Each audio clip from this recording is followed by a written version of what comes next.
président du Faso, chef d'État, le capitaine Ibrahim Traoré, reçoit en audience le comité des chefs d'État-major généraux des armées de la Confédération des États du Sahel. Ces derniers ont fait le point des conclusions de leur rencontre, nous dit Tanga Kafando. Au président du Faso, le capitaine Ibrahim Traoré, les chefs d'état-major des armées des 3 pays de l'AES rendent compte de la mise en place de la force unifiée de l'AES, objet de leur rencontre à Ouagadougou. Nous ressortons vraiment très satisfaits et ragaillardis encore par les orientations et les directives qui ont été données par le président dans la mise en œuvre de la force unifiée de l'AES. Ça, c'est vraiment l'objet de la rencontre que nous sommes en train de tenir à Ouagadougou aussi. Pour le chef d'état-major général des armées du Mali, président du comité des chefs d'état-major de l'AES, la délégation a également rendu compte au chef de l'État de l'examen du protocole additionnel de la force de l'AES et des 2 opérations Yériko 1 et 2 menées dans la zone des 3 frontières, ainsi que des perspectives d'autres opérations. Nous sommes déterminés. La force de l'AES est en train de monter en puissance. Les terroristes changent de mode d'action quotidiennement. Et nous venons de recevoir vraiment des orientations très claires avec le président du Faso. Nous aussi, nous montons en puissance et nous nous adaptons à ce mode d'action. Et je puis dire que vraiment la victoire est au bout, au profit des forces de l'AES. En marge de la rencontre de Ouagadougou des chefs d'état-major généraux de l'AES, les chefs d'état-major de l'armée de l'air de la Confédération sont réunis à Bamako, au Mali, pour mutualiser les moyens à mesure de défendre l'espace AES.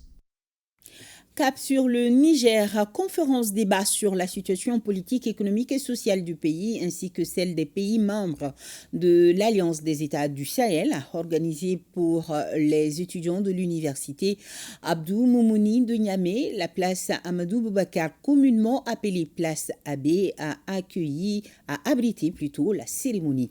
Issa Mahama, Imran Maïga, Mansour Ahouna, reportage. Devant un public majoritairement composé d'étudiants, plusieurs figures engagées du panafricanisme ont pris la parole pour éclairer et interpeller les étudiants de l'université Abdou Moumouni de Niamey sur un thème d'actualité, la division, arme historique de l'impérialisme occidental pour briser les luttes africaines. Comment la Confédération des États du Sahel peut y faire face? Premier intervenant à cette conférence, Abdoulaye Seydou, coordonnateur national du mouvement M62 et participant aux assises nationales pour la refondation. Pour lui, ces assises sont une opportunité historique de jeter les bases d'un pays véritablement indépendant et prospère. Abdourahmane Oumarou, président de la section nigérienne du mouvement Urgence panafricaine, a quant à lui mis en avant le rôle fondamental du panafricanisme dans le processus de refondation. Il y a beaucoup de choses aujourd'hui qui rentrent dans le cadre de ce panafricanisme. Rien que cette confédération des États du Sahel que nous sommes en train aujourd'hui de construire, de bâtir, parce que l'objectif, comme vous le savez, c'est vraiment d'aller vers une fédération. C'est ce que nous sommes venus aujourd'hui présenter aux jeunes, leur parler des enjeux de ce qui se passe actuellement, d'éviter de se faire manipuler.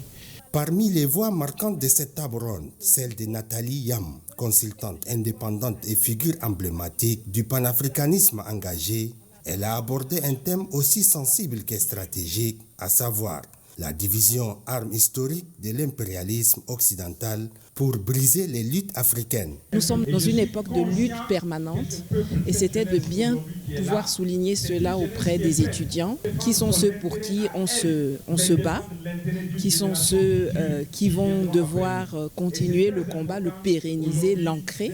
L'AES, c'est la première véritable incarnation du combat d'émancipation et de souveraineté et d'intégration africaine pour toutes les générations encore vivantes, les vieux comme les jeunes. Toute la soirée, les intervenants ont parlé de l'actualité, mais du point de vue des pays de l'Alliance des États du Sahel, AES, leur message principal, les jeunes doivent ouvrir les yeux sur les tentatives d'ingérence, parfois cachées, venant de l'extérieur, mais aussi de certains acteurs locaux.